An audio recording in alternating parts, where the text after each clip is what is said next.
Wimbledon, the most prestigious tennis tournament in the world. Known for its lush green lawns, royal guests, strawberries and cream, and one of the strictest dress codes in all of sports. Since 1877, players have been required to wear predominantly white clothing with no more than a centimeter of color anywhere on their outfit. To many this is tradition. To others it's a fashion prison. And over the years, several players have dared to break the rules, sometimes by accident, sometimes on purpose. Today we're counting down 10 unforgettable moments when tennis stars defied, bent, or outright mocked Wimbledon's all-white law. Before becoming a beloved tennis commentator, Sue Barker was a rising star of British tennis in the 1970s, admired for her skill and charm. But on the famously conservative lawns of Wimbledon, she made waves not just with her racket, but with her wardrobe. At a time when most female players still wore modest knee-length skirts, Barker occasionally stepped out in dresses with daringly short hemlines that grazed mid-thigh. These were not scandalous by today's standards, but in the context of the 1970s Wimbledon, where tradition and propriety reigned supreme, they were considered eyebrow-raising. Fashion critics and traditionalists complained in newspapers and sports columns, suggesting that such provocative attire was distracting. Barker herself never faced official sanctions, but the scrutiny she endured reflected the rigid social and gender norms of the time. Ironically, what caused whispers back then would hardly merit a second glance on today's courts. Few players have embodied the rebel image in tennis quite like Andre Agassi. With his neon shirts, acid-wash denim shorts, and flowing hair, he was the anti-Wimbledon figure in every way.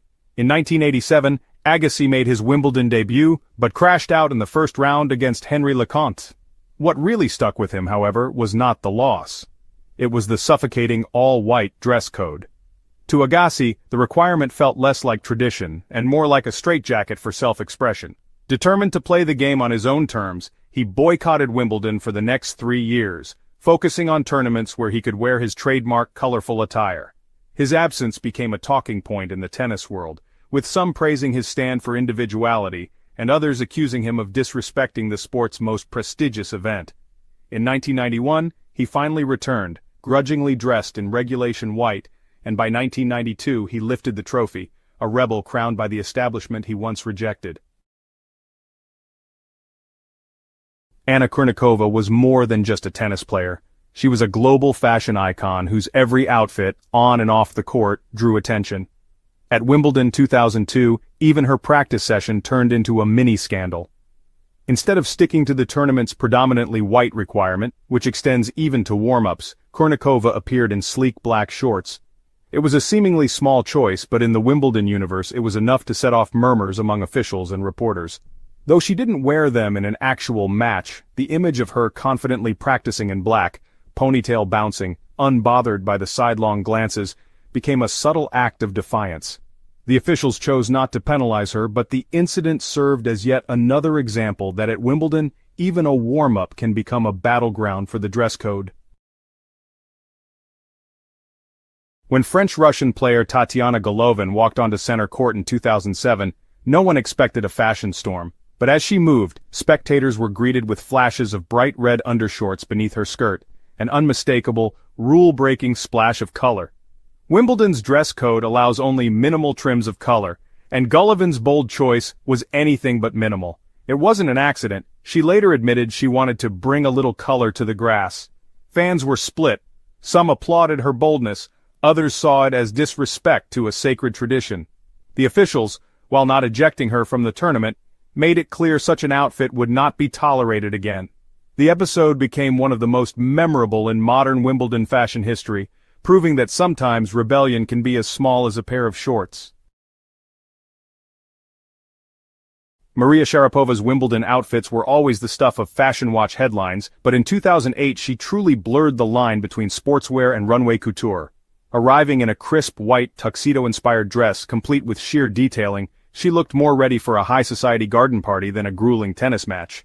Technically the outfit met the all-white requirement, but its unconventional cut, playful textures, and sharp tailoring made it stand out like a spotlight on center court.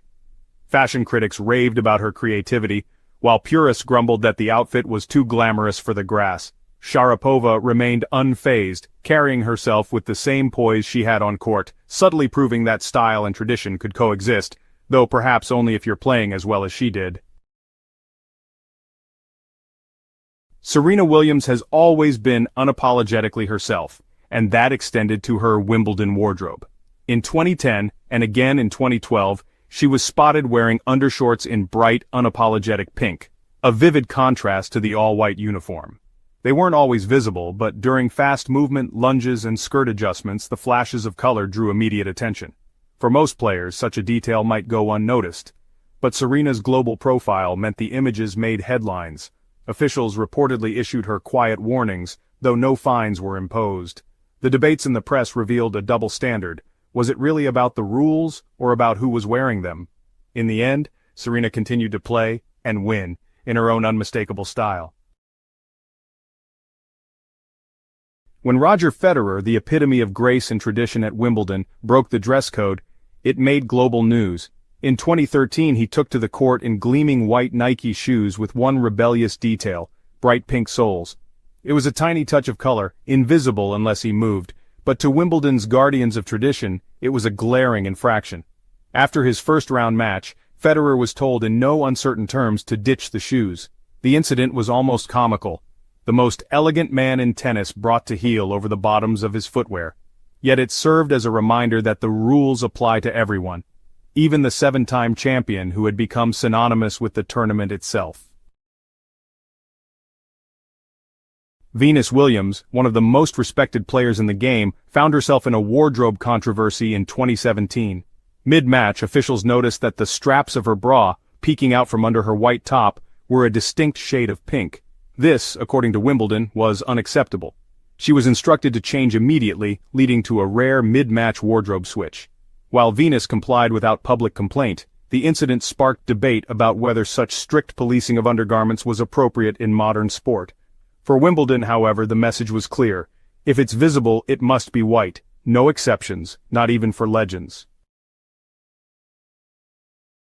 Although this particular incident occurred at the US Open, it's often referenced in wider discussions about dress codes in tennis.